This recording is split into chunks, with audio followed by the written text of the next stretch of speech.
اے محمد صلی اللہ علیہ وآلہ وسلم، سورج کے ڈھلنے سے رات کے اندھیرے تک ظہر، عصر، مغرب، عشاء کی نمازیں اور صبح کو قرآن پڑھا کرو، کیونکہ صبح کے وقت قرآن کا پڑھنا فرشتوں کی حاضری کا موقع ہوتا ہے، اور بعض حصہ شب میں بیدار ہوا کرو اور تہجد کی نماز پڑھا کرو، یہ شب خیزی تمہارے لیے ایک اضافی عمل ہے۔ امید ہے کہ اللہ تم کو مقام محمود پر فائز فرمائے۔ اور کہو کہ اے پروردگار، مجھے مدینے میں اچھی طرح داخل کیجو اور مکے سے اچھی طرح نکالیو، اور اپنے ہاں سے زور و قوت کو میرا مددگار بنائیو، اور کہہ دو کہ حق آ گیا اور باطل نابود ہو گیا، بے شک باطل نابود ہونے والا ہے۔ اور ہم قرآن میں وہ چیز نازل کرتے ہیں جو مومنوں کے لیے شفا اور رحمت ہے، اور ظالموں کے حق میں تو اس سے نقصان ہی بڑھتا ہے۔ اور جب ہم انسان کو نعمت بخشتے ہیں تو روح گرداں ہو جاتا ہے اور پہلو پھیر لیتا ہے، اور جب اسے سختی پہنچتی ہے تو نا امید ہو جاتا ہے۔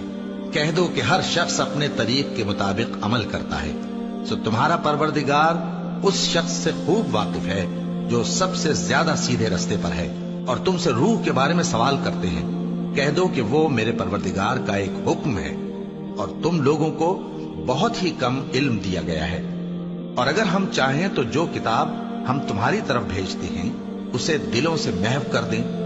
پھر تم اس کے لیے ہمارے مقابلے میں کسی کو مددگار نہ پاؤ، مگر اس کا قائم رہنا تمہارے پروردگار کی رحمت ہے، کچھ شک نہیں کہ تم پر اس کا بڑا فضل ہے۔ کہہ دو کہ اگر انسان اور جن اس بات پر مجتمع ہوں کہ اس قرآن جیسا بنا لائیں تو اس جیسا نہ لا سکیں گے،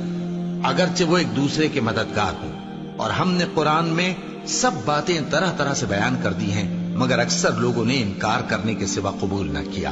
اور کہنے لگے کہ ہم تم پر ایمان نہیں لائیں گے جب تک کہ عجیب و غریب باتیں نہ دکھاؤ، یعنی یا تو ہمارے لیے زمین سے چشمہ جاری کر دو، یا تمہارا کھجوروں اور انگوروں کا کوئی باغ ہو اور اس کے بیچ میں نہریں بہا نکالو، یا جیسا تم کہا کرتے ہو ہم پر آسمان کے ٹکڑے گرا دو، یا اللہ اور فرشتوں کو ہمارے سامنے لے آؤ، یا تمہارا سونے کا گھر ہو، یا تم آسمان پر چڑھ جاؤ اور ہم تمہارے چڑھنے کو بھی نہیں مانیں گے جب تک کہ کوئی کتاب نہ لاؤ جسے ہم پڑھ بھی لیں۔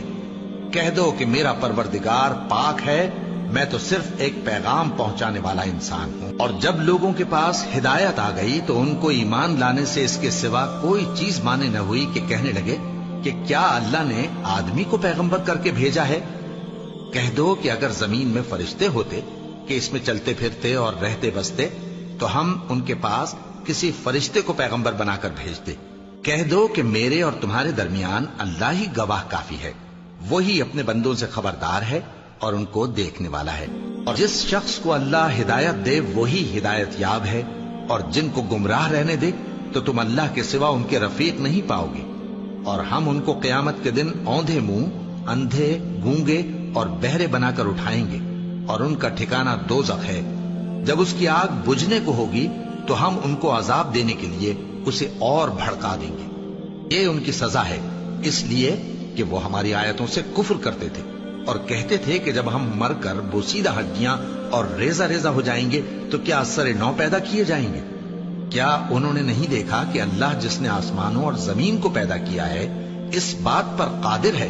کہ ان جیسے لوگ پیدا کر دے، اور اس نے ان کے لیے ایک وقت مقرر کر دیا ہے جس میں کچھ بھی شک نہیں، تو ظالموں نے انکار کے سوا اسے قبول نہ کیا۔ کہہ دو کہ اگر میرے پروردگار کی رحمت کے خزانے تمہارے ہاتھ میں ہوتے تو تم خرچ ہو جانے کے خوف سے ان کو بند کر رکھتے، اور انسان دل کا بہت تنگ ہے۔ اور ہم نے موسیٰ کو 9 کھلی نشانیاں دیں تو بنی اسرائیل سے دریافت کر لو کہ جب وہ ان کے پاس آئے تو فرعون نے ان سے کہا کہ موسیٰ، میں خیال کرتا ہوں کہ تم پر جادو کیا گیا ہے۔ انہوں نے کہا کہ تم یہ جانتے ہو کہ آسمانوں اور زمین کے پروردگار کے سوا اس کو کسی نے نازل نہیں کیا، اور وہ بھی تم لوگوں کے سمجھانے کو۔ اور اے فرعون، میں خیال کرتا ہوں کہ تم ہلاک ہو جاؤ گے۔ اس نے چاہا کہ ان کو سرزمین مصر سے نکال دے، تو ہم نے اس کو اور جو اس کے ساتھ تھے سب کو ڈبو دیا، اور اس کے بعد بنی اسرائیل سے کہا کہ تم اس ملک میں رہو سہو، پھر جب آخرت کا وعدہ آ جائے گا تو ہم تم سب کو جمع کر کے لے آئیں گے۔ اور ہم نے اس قرآن کو سچائی کے ساتھ نازل کیا ہے اور وہ سچائی کے ساتھ نازل ہوا۔ اور اے محمد صلی اللہ علیہ وآلہ وسلم، ہم نے تم کو صرف خوشخبری دینے والا اور ڈر سنانے والا بنا کر بھیجا ہے، اور ہم نے قرآن کو تھوڑا تھوڑا کر کے نازل کیا ہے تاکہ تم لوگوں کو ٹھہر ٹھہر کر پڑھ کر سناؤ، اور ہم نے اس کو آہستہ آہستہ اتارا ہے۔ کہہ دو کہ تم اس پر ایمان لاؤ یا نہ لاؤ، یہ فی نفس ہی حق ہے۔ جن لوگوں کو اس سے پہلے علم کتاب دیا گیا ہے، جب وہ ان کو پڑھ کر سنایا جاتا ہے تو وہ ٹھوڑیوں کے بل سجدے میں گر پڑتے ہیں اور کہتے ہیں کہ ہمارا پروردگار پاک ہے، بے شک ہمارے پروردگار کا وعدہ پورا ہو کر رہا، اور وہ ٹھوڑیوں کے بل گر پڑتے ہیں اور روتے جاتے ہیں، اور اس سے ان کو اور زیادہ عاجزی پیدا ہوتی ہے۔ کہہ دو کہ تم معبود برحق کو اللہ کے نام سے پکارو یا رحمان کے نام سے، جس نام سے پکارو اس کے سب نام اچھے ہیں، اور نماز نہ بلند آواز سے پڑھو اور نہ آہستہ، بلکہ اس کے بیچ کا طریقہ اختیار کرو، اور کہو کہ سب تعریف اللہ ہی کو ہے، جس نے نہ تو کسی کو بیٹا بنایا ہے اور نہ اس کی بادشاہی میں کوئی شریک ہے، اور نہ اس وجہ سے کہ وہ عاجز و ناتواں ہے کوئی اس کا مددگار ہے، اور اس کو بڑا جان کر اس کی بڑائی کرتے رہو۔